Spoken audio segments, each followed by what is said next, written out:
Hello, YouTube. I'm Vince White. I'm an employment attorney. And today we're talking about arbitration versus litigation. What's right for you? And this is kind of in the series. We previously did one of these for, bringing your discrimination case in a state or federal agency or bringing it in a litigation. And if you watch that video, you might recall that some of the big advantages of the litigation is the jury. In fact, I think you could argue the sole advantage of a litigation is the jury, because jurors tend to come to these things and not be jaded at all. This might be the first employment case they've ever seen. The things you're telling them that the defendant did could be horrible and shocking, and there's a really good chance in this country that a juror is an employee. Why? Well, our state and local governments are very aggressive towards small business for whatever reason, and so there are fewer and fewer small business owners in the United States, and so jurors tend to be employees. And that means they tend to be sympathetic to employees in some cases. So that is the advantage to litigation. The disadvantage to litigation, there are two big ones that I can think of right off the top of my head. One, litigation tends to be on a public docket, meaning that for the rest of your life, you're beaming out to all the world. Everyone will know that you sued or have sued your employer. Should that be a problem? No, that should not be a problem. Could that be a problem? Yeah, could change the course of your career. And it's often hard to prove someone's choosing not to hire you as a prospective employer because you had a prior case. Because all they really have to say is, you're just not a great fit. How are we going to prove that they knew you sued your prior employer? Not always the easiest thing. Can be tricky. I'm not saying it's impossible. And if you feel it's happened to you, you should definitely talk to an attorney. I'm just saying sometimes it makes sense to protect your name while you go after your employer. A little bit of confidentiality can go a long way. Okay, so that's the first disadvantage to litigation. The second disadvantage to litigation is that all dockets and all court systems are not created equal. Some of these cases in some jurisdictions can take 4 or 5 years to play out. That is 4 or 5 years of long-term, aggressive conflict with your ex-employer or your current employer, for all we know. Because you can bring a case where you're still there, and my gosh, that's got to be an awkward way to spend 5 years, right? So that's a real consideration. And arbitration, on the other hand, well, it could be done in 3 months, and often is done in 6 months. So yeah, the duration of the case and the fact that you don't get to move on and that you're stuck in this long-lasting conflict in a litigation, that can be a big downside. Here in New York, it's not as bad because we have the rocket docket, and our cases tend, on the federal level, to resolve in about 18 months, right? But that's not something you can count on. And even 18 months, not as fast as an arbitration, not as efficient as an arbitration. Now, arbitration, it's got its own set of advantages. You're going to get an arbitrator who is probably going to be a subject matter expert in her or his field, right? I work as an arbitrator in the field of employment law, and I spend all my days in the field of employment law, learning, knowing, fighting. So I have a working knowledge of the laws. I have a working knowledge of cases that happen and how things resolve, and that can be really helpful, right? You're not going to get a judge who maybe spends all of her time doing personal injury cases who's going to say, what, the boss can't ask you out 7 times and then threaten your job? Why not? Well, that sounds crazy, but all judges are not created equal. Can I say that? And a lot of judges don't really have the exposure to employment law that you might hope when you're bringing your case in front of them. So, as an employment attorney, it's not unheard of for plaintiff's counsel and defendant's counsel to go in for a conference with the judge, and the judge is like, yeah, can we go back in chambers and you can give me a primer on this kind of stuff? I don't know a lot about the employment laws. Can you guys just agree on some basic concepts to get me up to speed? And I'm here, and I'm looking at defense counsel, and he's looking at me, or she's looking at me, and we're just like, you want a primer? You're the judge. What? Like, I mean, we're not going to say no, because this is your court, and we can't mess with you, but it's a spooky feeling, right? You're almost never going to have that with an arbitrator. The arbitrators are arbitrating in their field of expertise generally, and they're there for a reason, because their industry thinks they're swell, they know what they're doing, and they're fair.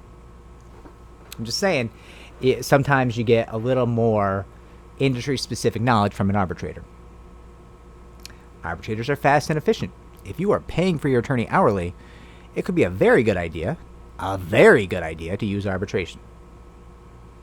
The hours spent on your case are likely to be exponentially lower, and the case, as we mentioned, can resolve exponentially faster than a litigation. So that's tremendous.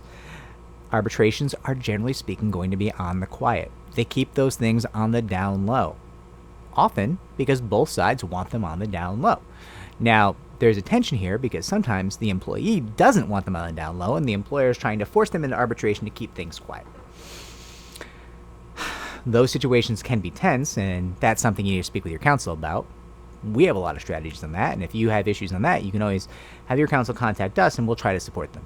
Or you can just call us from the start and not have to worry about it. But lest I digress into an advertising commercial here. That's not the goal here. The goal is to arm you with information. Okay, so your arbitration moves faster, and you're going to have a little bit more subject matter knowledge, potentially from the arbitrator, than your average judge who has to deal with multiple fields of law. What's the downside of the arbitration? Well, there's two, and one of them is highly specialized, so I'm going to set that aside for last. You don't get the jury. You don't get the jury. You don't get that person who's going to potentially say, oh my gosh, this is the worst thing I've ever heard. I have to assign all the dollars to this person just to try to make it right. I can't believe this happened. Well, thank you, juror. Thank you very much. Arbitrator's probably not going to do that. An arbitrator's probably going to say, if they find for you, yeah, the things that were done to you were disgusting, and I've assigned a correct amount of money as calculated under the law to make you whole for that. And listen, that arbitrator's verdict is going to stand up better on appeal than a jury's verdict if they go too high. Something to think about. But it may not be quite as shockingly high as a potentially, verdict from a jury. That's not always true. I'm just saying that could be true. Now, the other thing, and this doesn't apply to most arbitrators, but I'll say this because I see it with New York City an awful lot. The arbitrators who arbitrate for New York City, for disputes between New York City and the employees of New York City, I've always been a little nervous, let's say especially for the teachers, but it's not just the teachers. These arbitrators who have hearings and arbitrations for New York City employees, I've always had the notion that if they don't fine for the city often enough, they just get slowly bumped off the roster. I can't testify. I can't swear that I know that happens. That's just a feeling. It's just an opinion that I've based off 11 years working in New York City, seeing arbitrators who are a little too employee friendly towards the employees of New York City specifically disappear over time. So it's my feeling that because, really, really huge employers like New York City have maybe a greater say in who they use as arbitrators, well, maybe they leverage that a little bit. And maybe they keep track of who finds for them and who finds against them. And maybe if you find against them a little too often, it's gone. And then where do you end up as an employee? Well, you're facing an arbitrator. You're before an arbitrator who maybe knows that all the arbitrators who came before, who found against the city too often, they're not around anymore. And that arbitration for the city, it can be lucrative. It can really, you can make a living, a hell of a living off that. And you wouldn't want to lose it. Just because you want to be fair to an employee, that might be a hard thing to think about. You could still fine for employees sometimes. You just can't fine for it maybe all the time that you want to. Do I know this is the case? Has any arbitrator ever told me that this is the case? Nope. Nope, and I don't think they would. Whether it's true or not, pretty sure they wouldn't say it. I'm just saying this is an opinion I have very specifically about the New York City Arbitration Corps. And some of the arbitrators used in hearings by New York City, hearings that deal with their employees. It's purely my opinion, not a representation of fact. I'm not asserting that any of this is true. I'm describing how I feel. So, you can tell me a liar all you want, but I'm not making statements of fact. And I'm certainly being honest about what I feel. That is what I feel about the New York City arbitration. Now, private arbitrators, I don't feel that way one bit, right? I work with the American Arbitration Association because I think they're incredible. I think they do an incredible job. And I certainly think there's a lot of really amazing arbitrators out there. And I think that they do so much good. Getting burden off the courts, getting cases moving, helping people who, there's just industries. There's just industries where a court would look at you and they'd be like, wait, what language are you speaking? What are you describing? We don't have the 7 years of higher math required to tease out what you're fighting about here. But there could be an arbitrator who does, right? And that's really important. It's really, really important. And I think it's really good. So, that's my breakdown of arbitration versus litigation. If you're looking to bring your employment claim, if you have questions, if you disagree, if you want to call me a liar, I will watch those comments down below, and I will engage with you. And I will be friendly about it, no matter what you say to me.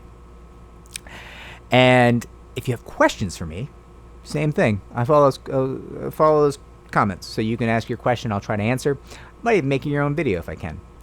Like and subscribe, please. It does help us to help more people just like you. I think that's important. Take care, everyone.